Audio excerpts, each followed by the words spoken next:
Hi YouTube, welcome to another edition of Horror Hounds, and for this video I'm going to go through all the Blu-rays and DVDs that I picked up in the month of June.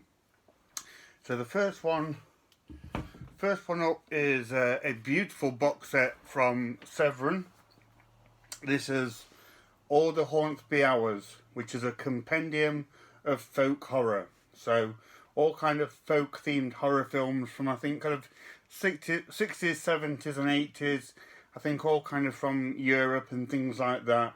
I'm really looking forward to diving into this. I've not watched any of the movies yet, but it's a beautiful set from Severin. It's about, I think it's 12 Blu-rays, 3 CDs, and you get a book as well. So it's got a couple of films that I'm already interested in. Eyes of Fire and Witchhammer are 2 films in here that I've wanted to see for quite a while. The rest I've never seen before, but they all look really interesting. So yeah, I will be diving into this very soon and checking out what these movies are like. So that's All the Haunts Be Ours, a compendium of folk horror. Awesome box set there from Severin. There are some unboxing videos on YouTube of that which are worth checking out because it kind of shows you what you get with that. Okay, the next thing is the awesome Axe Grinder collection from Sterling Entertainment. So I showed this off in a video in more detail if you want to check that out. But this has got Axe Grinder 1 to 5 in it. Never seen these films. I did actually watch Axe Grinder, the first one, last night and really enjoyed it. Very low budget, by the numbers slasher film. These wooden teenagers with terrible dialogue. They go into the woods and get killed off by a crazy guy with an axe. That's all you're going to get from this. But that's all I wanted.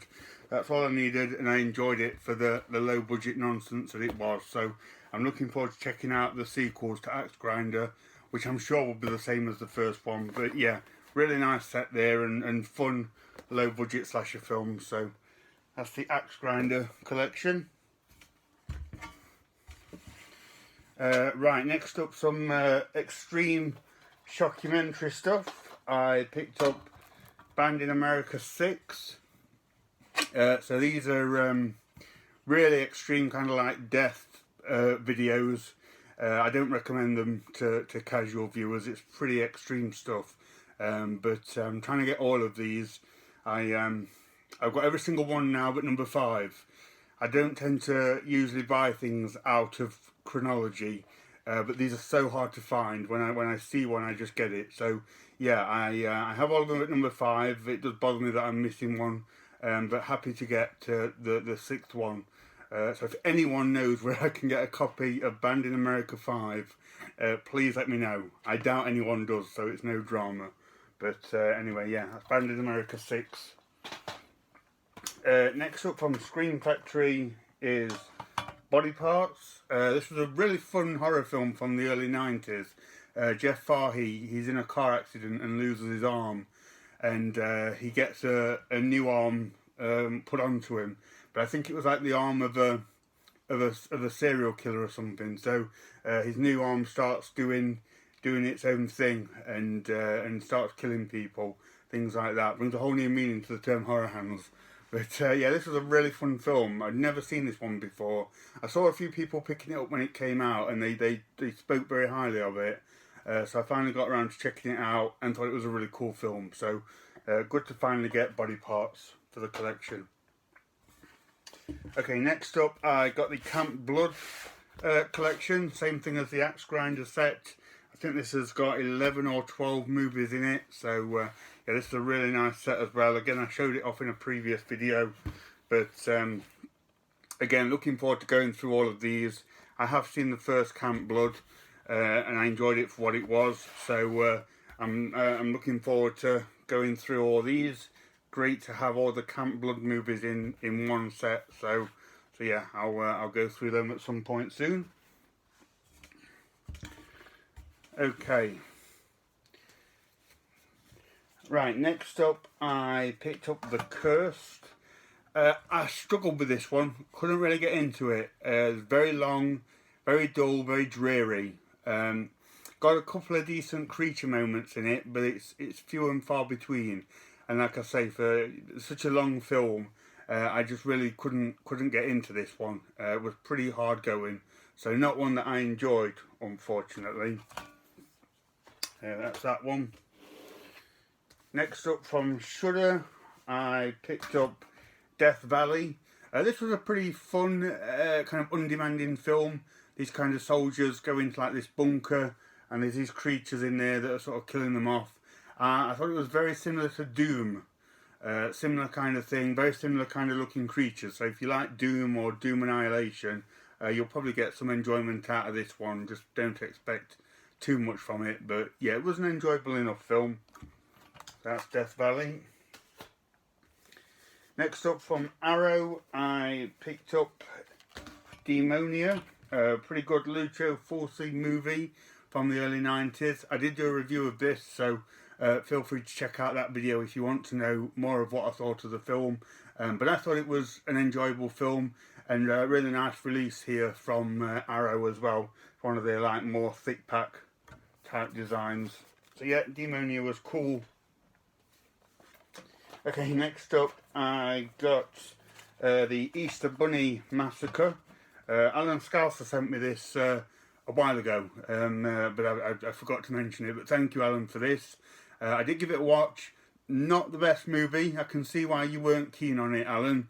Not a lot to recommend in this one, but I don't have any Easter themed horror films, so happy to get it.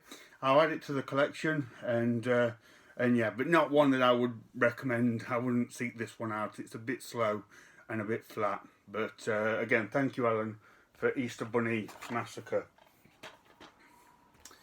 Next up from Troma, I picked up Evil Clutch.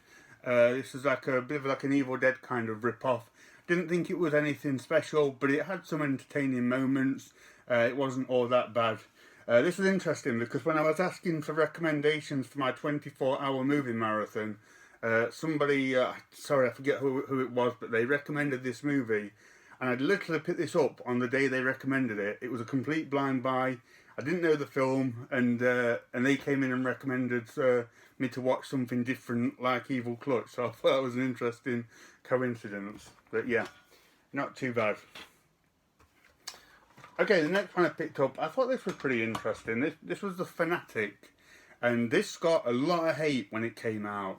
So this stars John Travolta in a very interesting role. He's kind of like this big movie fan.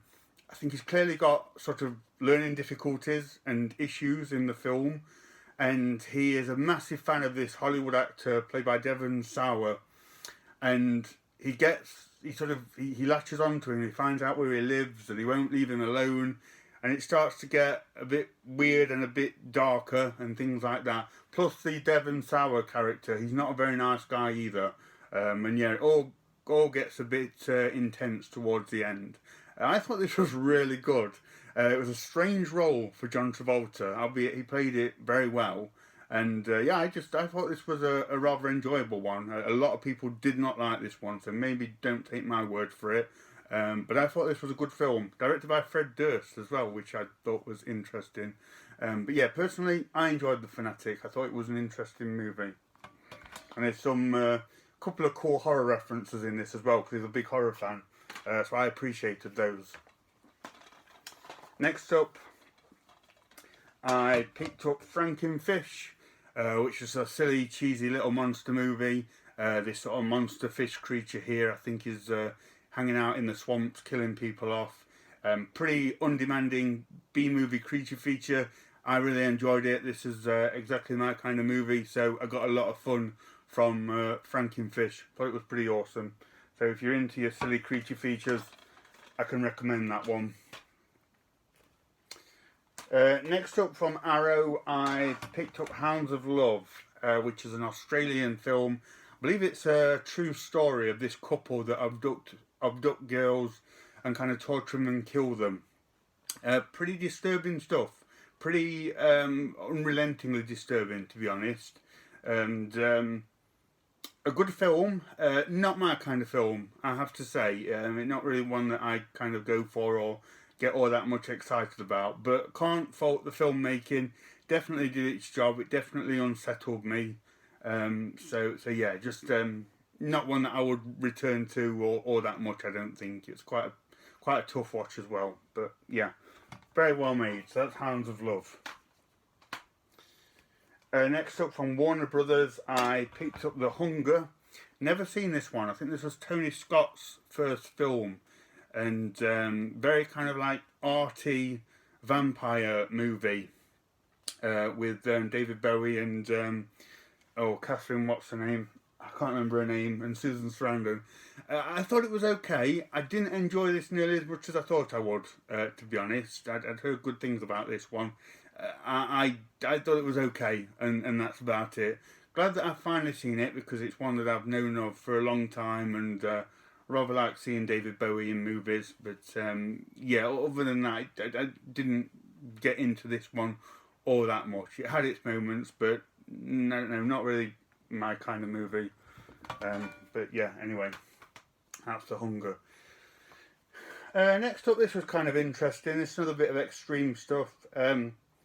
Another one of the documentary things. This is Kwaheri, which is very early for like the Mondo shockumentary genre. I think this is 1964, so one of the earliest ones, other than Mondo Kane from 1962. I think this is the earliest one, and it's a guy going on like an expedition across Africa, looking for this witch doctor. And like all these kind of things, he just goes along capturing bizarre rituals and just gory things. There's some pretty horrific scenes of birth defects and things like that. Some brutal animal poaching. It's always the hardest aspect of these kind of things. Some real nasty animal cruelty. It was alright. It was really primitive looking. It looks like it's from the Stone Age, so kind of hard to get through in that sense. But yeah, definitely a curious piece. Not one I'd recommend to everyone, but if you're into your Mondo kind of documentaries, this did have some interesting elements to it. So that's Kwaheri. Right, next up from Warner Brothers, I picked up Mars Attacks. Just not seen it for a long time. Don't think I've seen this from the 90s. I had a lot of fun rewatching this. It's very silly and very cartoonish in places, but a really good film. And I forgot how good of a cast this one has. This has an amazing cast. And to say it's more like a silly comedy film, it has a really high kill count. And they're not afraid to kill off the big actors that are in this one. I really liked it for that. So yeah, really good fun watching Mars Attacks again. That was a good one. Right, next up, again, this was an interesting little thing that I just found in a shop. This is the most haunted places in Britain. So this is this guy, Richard Felix, and he's kind of like doing a ghost walk around parts of England. He starts off in Derbyshire, which is not far from me at all, and he goes to like some haunted caves, some like fields where they did hangings, these sort of underground caverns beneath this pub, which is supposedly haunted. And yeah, it was just really interesting. And you don't see anything ghostly or anything, but this Richard Felix guy, he does a great job telling the stories and sort of letting you know what things happened in the past that led up to these sort of ghostly sightings. And it's got a pretty cool atmosphere to this. I did enjoy this. It was a kind of a quirky, interesting little kind of, I guess, documentary or little program, whatever you want to call it. But yeah, just an interesting find as well. So yeah, I enjoyed that. It was a pretty interesting little thing. Okay, next up from Scream Factory, I picked up Night Creatures, which is a really cool Hammer horror film. Kind of more centered around pirates and things rather than gothic horror, but really good movie with Peter Cushing in a fantastic villainous role. I did review this on my channel, so if you want to know more about that, check out the video. But yeah, really happy to get Night Creatures, and a really nice addition from Scream Factory. That's pretty awesome. Right, next up I picked up The Night House. This one I really enjoyed as well. I thought this was a really good movie. Rebecca Hall, she is recently widowed her husband committed suicide, and she's left in this big house by a lake, beautiful house. But weird things start to happen. She starts to have these ghostly visions and things like that. And the spooky things that go on just kind of raise the question as to, like, what her husband was doing and the kind of things he was into. And yeah, it all gets a little bit creepy. And she goes on this, like, investigative quest to find out what was really going on. And there's all this ghostly stuff that goes on. Pretty creepy and scary in places. Really kept me sort of captivated to find out what actually the deal was with her deceased husband. Great performance from Rebecca Hall as well. So yeah, I really liked The Night House. I was impressed with that one. Thought it was good. Next up from Scream Factory, I picked up the Poughkeepsie tapes. Finally got around to seeing this one, and this was good. Very, very disturbing movie. Stomach-churningly disturbing in places. About this serial killer that went round, I think, in the 90s, and he documented his stalking, abducting, torturing and killing of mainly women and kids, and it's all presented as like documentary footage. Really hard going. There's certain aspects of this for me were sort of bordering on extreme horror. It was that disturbing. So not a pleasant watch, but very effective movie. Definitely did its job. Good to finally check this one out, because it's one that I've wanted to get around to seeing for quite a while. But oh man, this was disturbing stuff. That's that one. Right, next up I picked up The Rental. This one was okay. These two couples staying in this house on like a weekend vacation, and weird things start to happen. They start to sort of notice they're being watched. There's cameras within the house. But these two couples, between them, they got some sort of skeletons in the closet, so they get a bit of the entrapment going on with the cameras that catch them doing things, and they sort of may or may not be being stalked by the owner and things like that. Wasn't too bad. Didn't really care for the characters in this or the couples themselves, but pretty creepy in places and kept you guessing, that kind of thing, so wasn't too bad. Okay, next up from Code Red, I picked up Screams of a Winter Night. This is an anthology movie. Great to get this one. I've been wanting to get this one for a long, long time, so it's great when Code Red put this out on Blu-ray. Not a bad film. It's this group of friends, and they're at like a cabin in the woods, and they tell scary stories which are presented like an anthology. So there's like a ghost one in this haunted hospital. I think there's like a sort of Bigfoot creature type one. I can't think what else is in it, and I watched this one quite early in the month, but it's nothing special. Bits of it were a bit boring, but I did enjoy this on the whole, and like I say, it's one that I've wanted to get for a long time, so happy to add this one into the collection. Right, next up from Olive Films, I picked up Sometimes They Come Back. Never seen this one. And this is one that I did used to see quite a lot in the 90s, and over the years I just never got around to picking it up. So finally got Sometimes They Come Back into the collection, based on a Stephen King story. I didn't think the movie was great, to be honest. It's one of the more weaker Stephen King adaptations. I did like the concept of, it's like these teenagers, and they I think they come back from hell, and they make this guy's life a bit difficult in the present day. And that was kind of cool, but the movie itself was pretty weak. It did make me laugh though, because a lot of these so-called high school students all look about in their late 30s. I did think that was quite funny, but the teenagers themselves were pretty cool. This one didn't really have a lot to keep me interested, really, but glad to finally see that one, because it's one I've wanted to get for a long time. Right, next up I picked up Studio 666. So the horror film starring the Foo Fighters.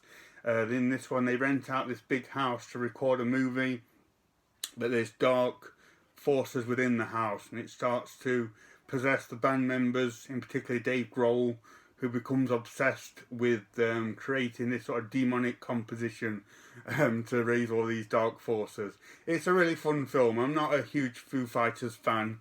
but you don't need to be. It's not sort of self-indulgent or anything like that. It's just a really good, fun horror film, pretty gory in places and pretty funny. So yeah, I did have a lot of fun watching Studio 666. I went to the pictures to see it with my mum and sister, and that was really cool.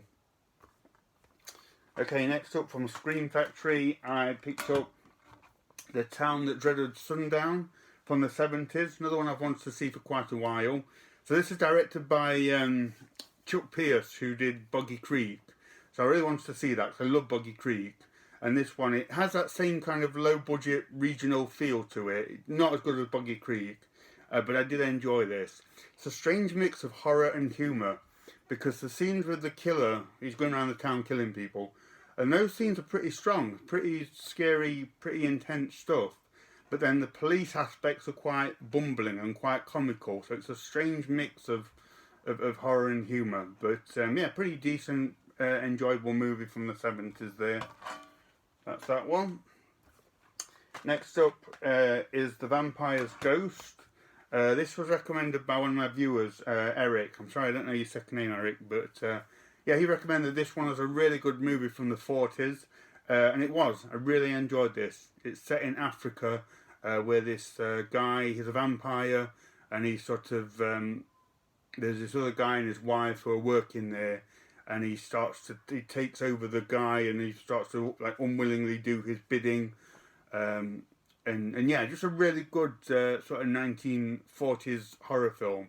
Not one that you hear of very often. I think if this was like, if it had Bela Lugosi or someone in it, it'd be a much more famous film, but this one just seems to go under the radar. But if you're into your sort of vintage 30s, 40s horror films, this one's really good. It's only about 59 minutes long. So yeah, I had a lot of fun watching Vampire's Ghost. It was a good one. Okay, next up from Shudder, I picked up the latest VHS movie, VHS 94. I love these films. I think they're a great example of both found footage and anthology movies. This one didn't disappoint. Had a great time watching this. It has a face melting scene which was absolutely incredible. This guy's face gets melted off and it looks awesome. Absolutely fantastic. So yeah, I really liked the stories in this. A lot of them kind of kept you guessing. They didn't go where you thought they would go, so that was cool. The only thing with this one is I thought the wraparound story was very poor. Almost non-existent, really. It didn't have the same weight as the wraparound from the other movies, particularly the first and second one. But the segments in this themselves I thought were very strong. So yeah, really enjoyed VHS 94. Next up from Arrow, I picked up What Have You Done to Solange, which is a Giallo movie. I always say Giallos aren't my favourite genre. This one was okay though, pretty interesting, pretty good kind of like murder thriller. I don't remember too much about it because I watched it right at the beginning of the month. I do remember thinking, as far as Giallos go, I did quite enjoy it, and it did keep my interest, which is not always the case for these Giallo movies. So yeah, this one was not too bad. Next up from Warner Brothers, I picked up When Dinosaurs Ruled the Earth, which I wasn't that keen on. I really wanted to like this. It's a Hammer horror film about giant dinosaurs, but it was pretty poor, to be honest. The dinosaurs, I think, were cool. It does get a lot of kind of bad reviews because of the stop motion. I thought the stop motion in this was great. It was really good stuff. The rest of it, the characters in it were just dreadful. I didn't care for the human elements of this film, and the sort of caveman characters, they all speak in this native caveman language, so it's just kind of like grunts throughout the whole film, which gets really tiring very early on. I don't know why they did that, but it was an awful decision and really kind of hampered my enjoyment of the film. So as much as I'd love to say this was awesome, I didn't think this one was all that good, to be honest. But never mind.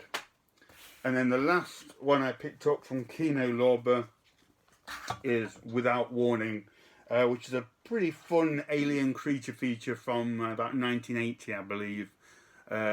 You don't see the alien all that much, only for a couple of minutes towards the end. But it does shoot out these like sort of jellyfish creatures which sort of dig into people's flesh. And you see that quite a bit, so that was pretty cool. and it's got Jack Palance, Martin Landau, Neville Brand, and Cameron Mitchell. So real heavyweight cast there, and a very young David Caruso as well. He was in this as well. So more enjoyable for the cast, to be honest, rather than the alien creature. But I had fun watching it. It's one that I wanted to see for a long time. I know Screen Factory put it out, but it went out of print pretty quick. And it comes with, oh, if I can do it, comes with the more familiar artwork, at least to me, of that. That's what I've always been familiar with for Without Warning. So great to see the original, I think it's original artwork that comes with this one.